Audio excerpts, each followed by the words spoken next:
Hello and welcome to Unfudge Your Marketing. I am so excited for this conversation today. If you are returning to the show, you know what we're all about. We chat with business owners and leaders about their marketing mistakes and mishaps, but most importantly, we share their lessons learned to help you. I am your host. I'm Kristi Mitchell. I'm a marketing strategist, and I love working with mission-driven, client-centered service providers who have relied on referrals and word of mouth to build their businesses. They know in order to take their business to that next level, grow for the future, have a bigger impact, they need to finally think more strategically about their marketing. So that's what I help them do. Today, I am so excited to welcome Suzanne Longstreet to the show. Suzanne is a mindset coach, master NLP coach and trainer, and co-author of The Millionaire Codes, The Secret Brain Science Path to Supernatural Success.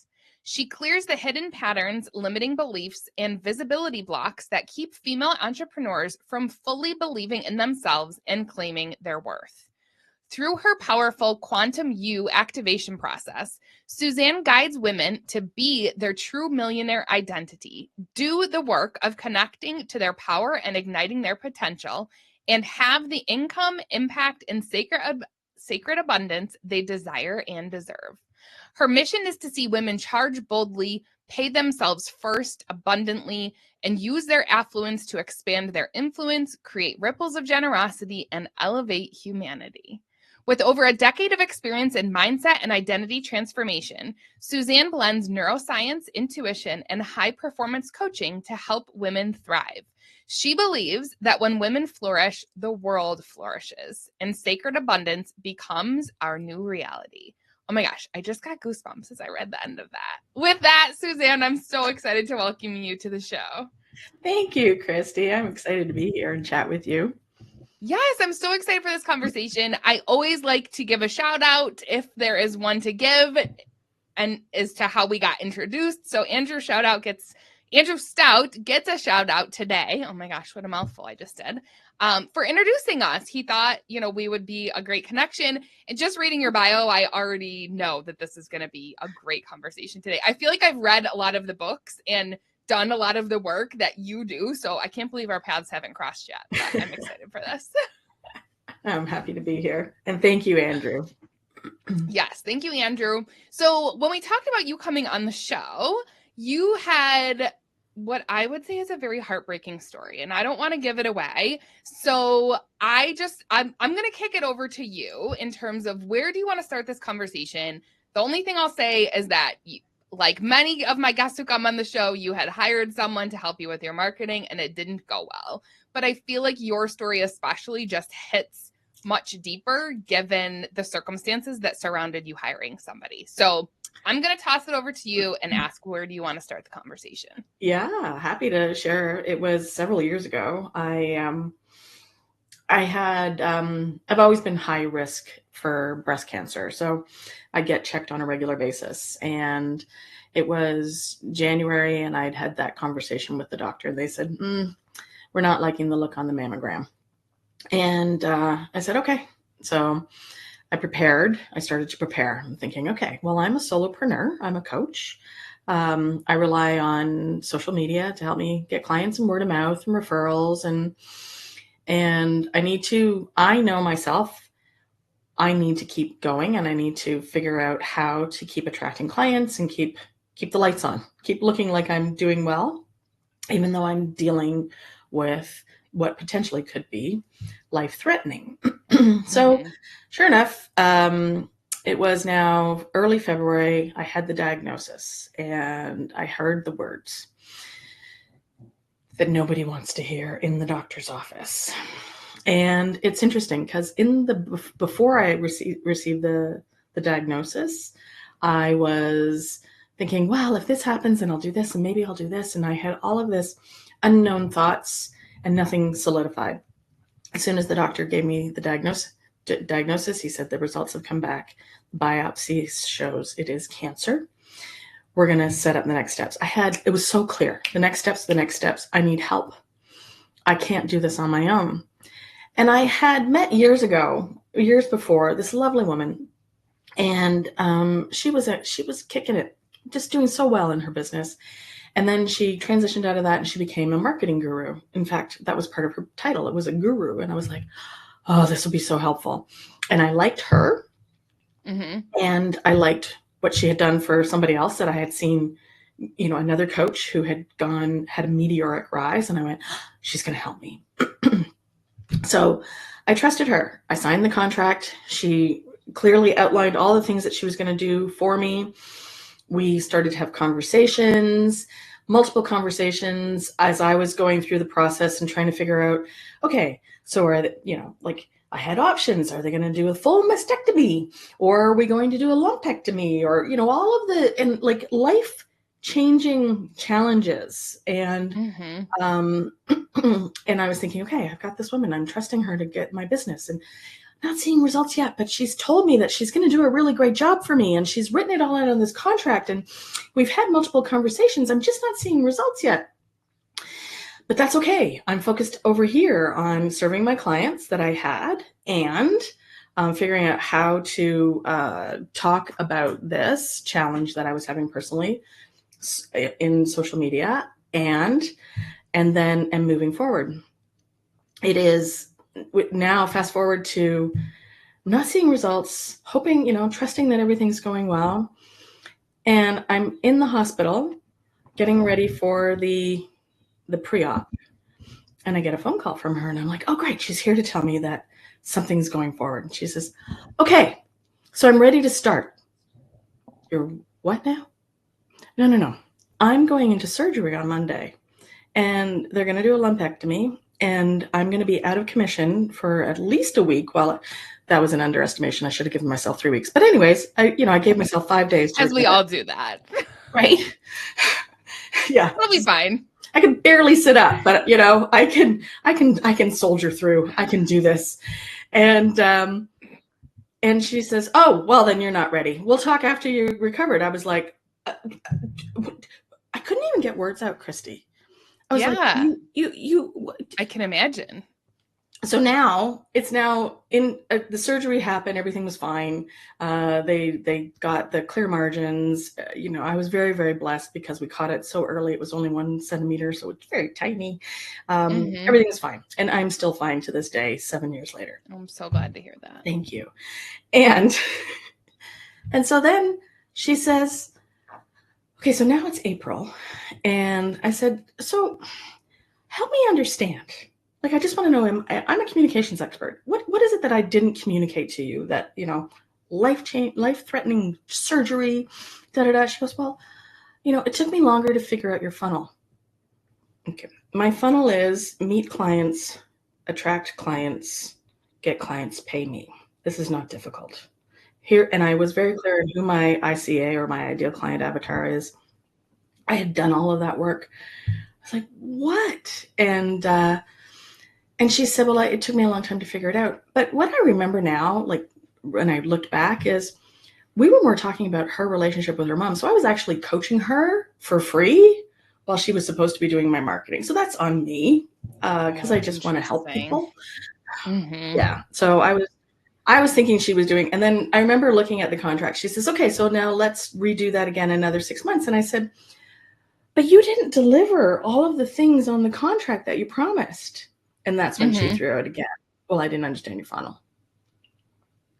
So that was my experience. And I didn't love it.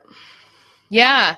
It's so interesting, Suzanne, because I had another guest on the show recently where she's like going through step by step of that like lead-in process to hiring somebody. And the whole time I'm thinking, you did the right things. Like you knew someone who, and same for you, you knew someone who worked with them. It's someone you had known for a while, someone you had a good relationship with. You saw what their work had done for them and for others, right? There's all of this. And I give you so much credit for thinking proactively about going into that surgery and that recovery, even if you underestimated how many days you would need to recover, because I think we all as women especially do that. We do. But you did all of the things, right? Like you checked all of these boxes that I would be like, okay, yeah, all right. So where did it go wrong? And it's I mean, first of all, it's so hard to fathom. Honestly, I'm such an empath at heart. Like for someone to do that to you going into that, like you're like waiting to go into surgery and you find out like, wait a minute, none of this work has been being done. And that the whole point was for you to cover for me while I'm going to be out of commission for a bit. So I'm just trying to wrap my brain around the entire thing, because it's like, it's so hard for me to fathom. I still, to this day, and we don't talk, now all these years later, because I truly believe that she felt that she did the best she could. And because I think that every one of the parts of neuro-linguistic programming that I operate with is every behavior has a positive intention. So I truly believe that she thought she did the most she could for me. But when we look back, and she ended up, so we started the process. It was a 6-month process. We started in, February by the time everything started. And then she said, I'm going to run a campaign. We're going to run a contest for you. And I said, okay, what do you need from me? She goes, no, don't worry about it. I've got it all set up. Okay. So week by week goes by. And I'm like, when's the contest starting? It's coming. It's coming. She ran the contest on the July 4th long weekend. My ideal client is not it was a Facebook contest. I paid extra money for it, et cetera, et cetera. All 10 people who I connected with were people that I already knew. I had met at networking events. Then we selected a winner, and it was a lovely woman who had already had a discovery call with me and said, no, she didn't want to hire me because she didn't have the money. So I'm like giving her a free session because that's what she won. And it was just a waste of my time, my energy, and everybody that I attracted was already in my funnel. It was the worst time, that you can run something like that. And right. People are off enjoying the holiday, on vacation, doing other things. Yeah. They're not in that. It'd be like running it over the Christmas weekend. That's right. Other priorities at the moment. So I'm curious, Suzanne, looking back on this experience, actually, no, I want to go back, because you did say that it sounded like you were pretty clear and you appeared to be on the same page in terms of deliverables. So what were the deliverables that, I know it's a while ago, but just from your memory, like, what were some of the things that she was supposed to be doing for you?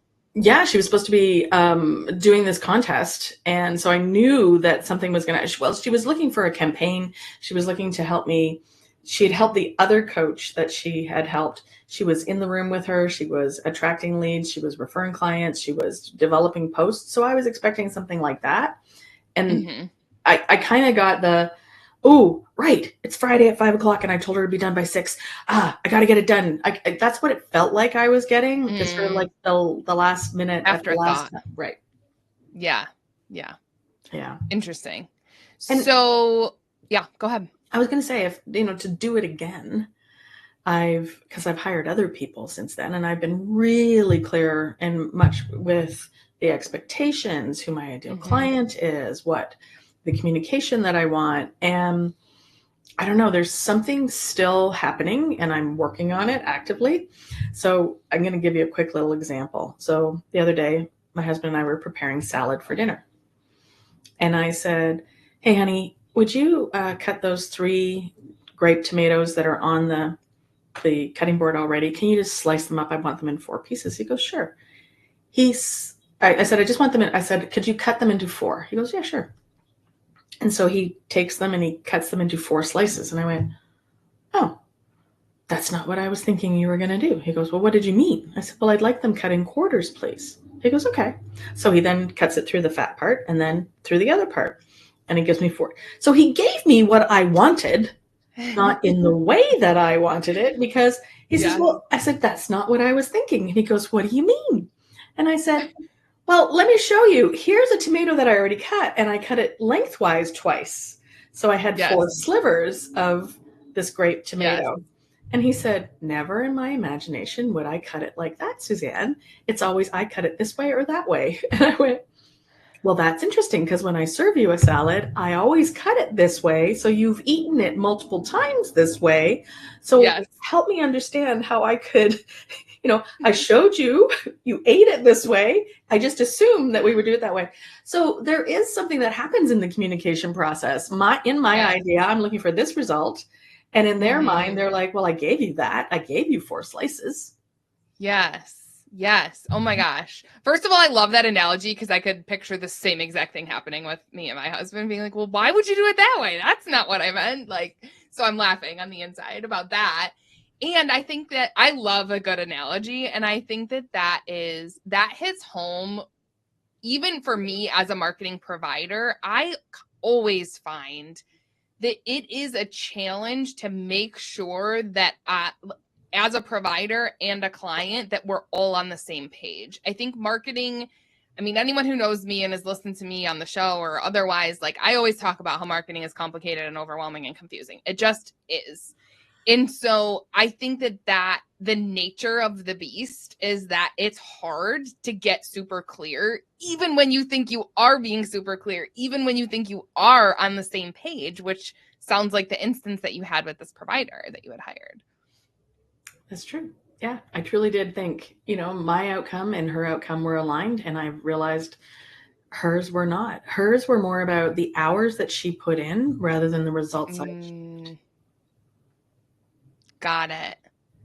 So time spent versus outcomes as a result of working together. Clarity on that. Yeah, I have seen that in multiple times when I've hired somebody. It's like, put in the time.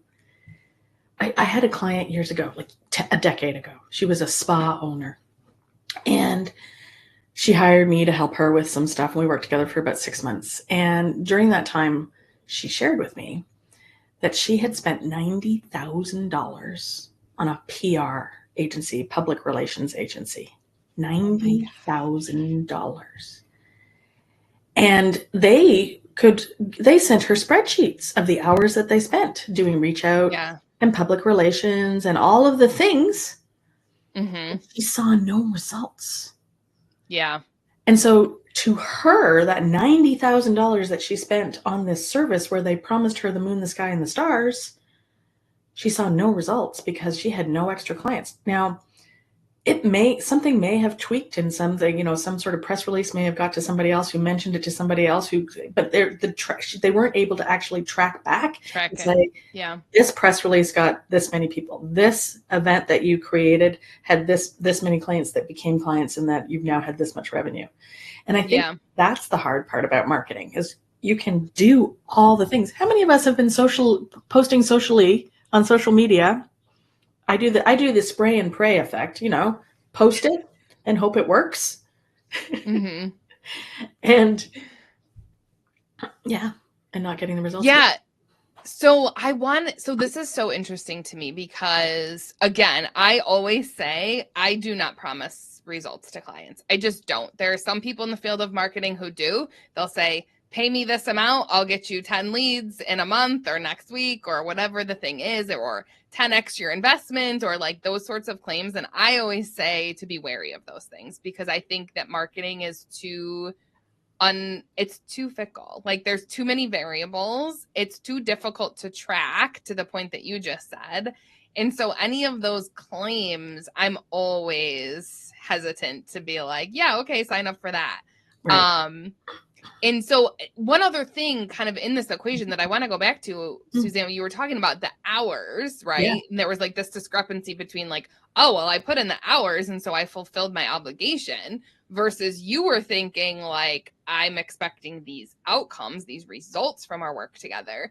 And I would even propose that there's something in the middle in terms of like specific deliverables, regardless of how much time it takes you. I've never been personally a fan of tracking time for things. I read a really great book and followed this guy, Jonathan Stark, when I first started my business. And he got me totally out of the hours mentality. I've never charged hours because it's about value.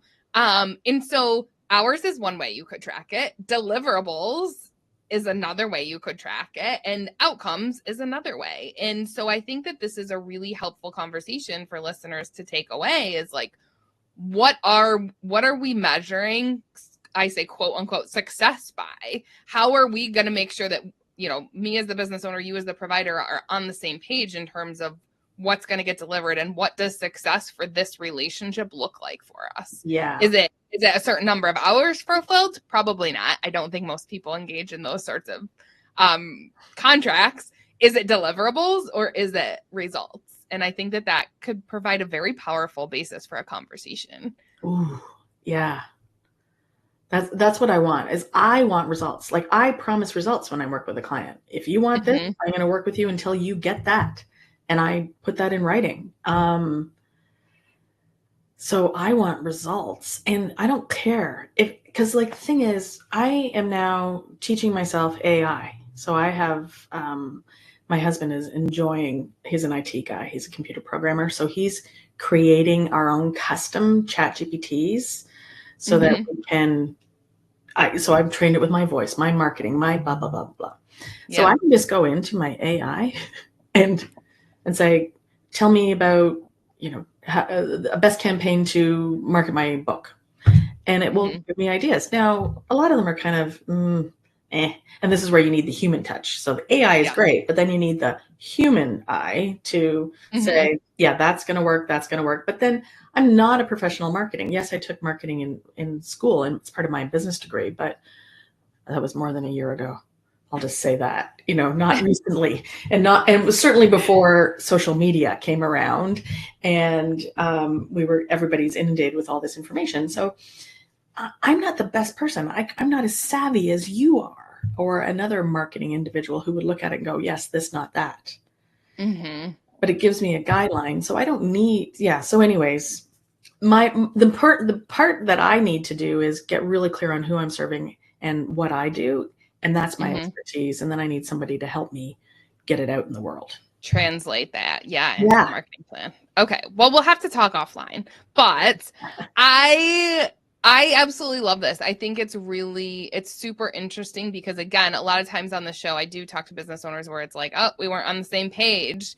And so I think that this conversation, like just reflecting on it for me, is like, it's given like a whole nother layer to that concept.